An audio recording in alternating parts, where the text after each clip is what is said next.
to the chapter number 2 where they live.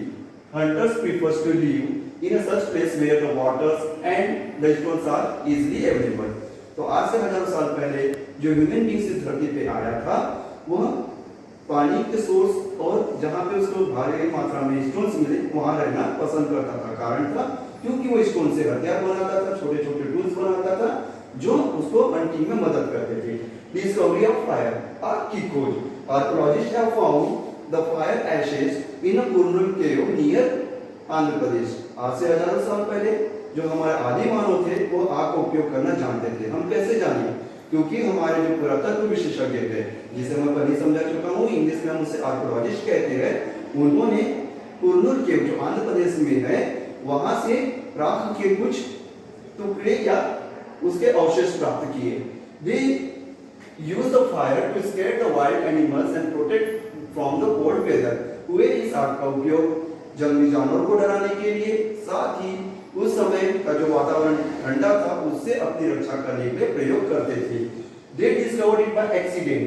तो ये जो आग की खोज थी ये उनसे दुर्घटनावश या एक एक्सीडेंट के द्वारा हुई जब वो दो पत्थरों को आपस में रगड़ रहे थे तब। Chapter number 2 where they live. Hunters prefers to live in a such place where the waters and the stones are easily available. तो आज से हजारों साल पहले जो ह्यूमन बींग्स इस धरती पे आया था वह पानी के सोर्स और जहाँ पे उसको भारी मात्रा में स्टोन्स मिले वहाँ रहना पसंद करता था। कारण था क्योंकि वो स्टोन से हथियार बनाता था, छोटे छोटे टूल्स बनाता था जो उसको हंटिंग में मदद करते थे। डिस्कवरी ऑफ फायर, आग की खोज। Archaeologist have found the fire ashes in a Kurnool cave near Andhra Pradesh. आज से हजारों साल पहले जो हमारे आदि मानव थे वो आग का उपयोग करना जानते थे। हम कैसे जाने? क्योंकि हमारे जो पुरातत्व विशेषज्ञ थे जिसे मैं पहले समझा चुका हूँ, इंग्लिश में हम उसे आर्कियोलॉजिस्ट कहते हैं, उन्होंने कुरनूल केव जो आंध्र प्रदेश में है वहां से राख के कुछ टुकड़े या उसके अवशेष प्राप्त किए। They use the fire to scare the wild animals and protect from the cold weather. हुए इस आग का उपयोग जंगली जानवरों को डराने के लिए, साथ ही उस समय का जो वातावरण ठंडा था उससे अपनी रक्षा करने के लिए प्रयोग करते थे। They discovered it by accident. तो ये जो आग की खोज थी ये उनसे दुर्घटनावश या एक एक्सीडेंट के द्वारा हुई जब वो दो पत्थरों को आपस में रगड़ रहे थे तब। Changing environment. Around 12,000 years ago, the environment changes with the relatively warm conditions due to which the development of grassland took place. Okay, आज से 12,000 साल पहले धीरे धीरे environment change हुआ और ठंड से जो उस समय जो ठंड का मौसम था वो धीरे धीरे गर्म होने लगा, जिसके कारण जो प्लेसेस थे वो ग्रासलैंड में चेंज हुए, जिनके कारण due to this change the grass eating animals like deer, sheep and goats increase, जिसके कारण घास चरने वाले जानवर जैसे डियर, शीप और गोट इंक्रीज हुए, उनकी मात्राएं बढ़नी शुरू हो गई। Early humans developed learn about their food habit, breeding which help him to tame them. इसका नतीजा क्या हुआ? जैसे शीप, गोट और डियर जो घास खाने वाले जानवर थे उनकी तादाद बढ़ने से जो उस समय के अर्ली ह्यूमंस थे उन्होंने इनकी ब्रीडिंग और उनके खान पान के तरीकों को सीखकर उनको पालने के लिए उनको एक आइडिया मिला। फार्मिंग। अब हम आते हैं farming. How the early human started farming. अब देखिए कंडीशन चेंज हुई, वातावरण गर्म हुआ, जिसके कारण जो प्लांट्स और ट्रीज थे जो जिनमें फल या फूल लगते थे उनको देखकर early human mostly grew wheat, rice and barley.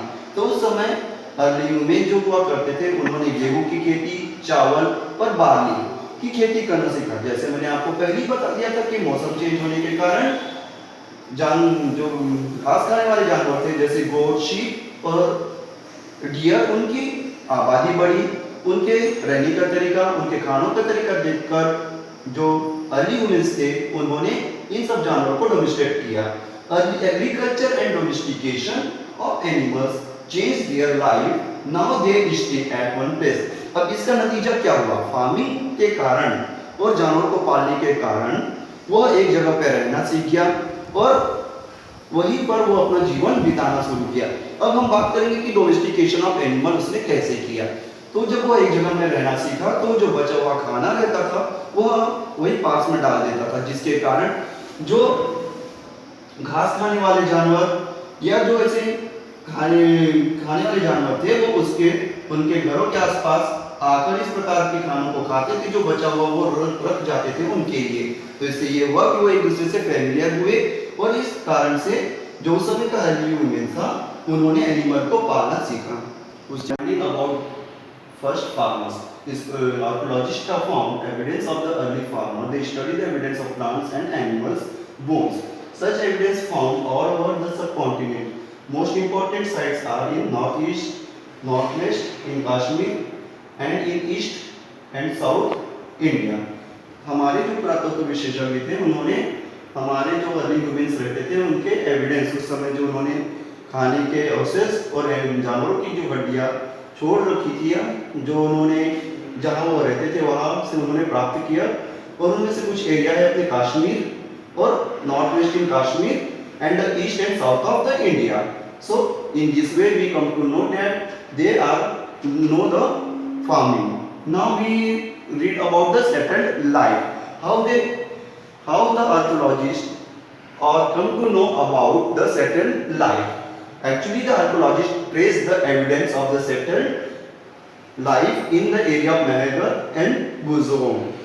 तो उनको जो आर्कोलॉजिस्ट हैं उनको हमारे पुरातत्व विशेषज्ञों को जो आज से हजारों साल पहले मनुष्य हुआ था उनके कुछ अवशेष महेंद्र और गुर्जर नाम के स्थान पर मिले।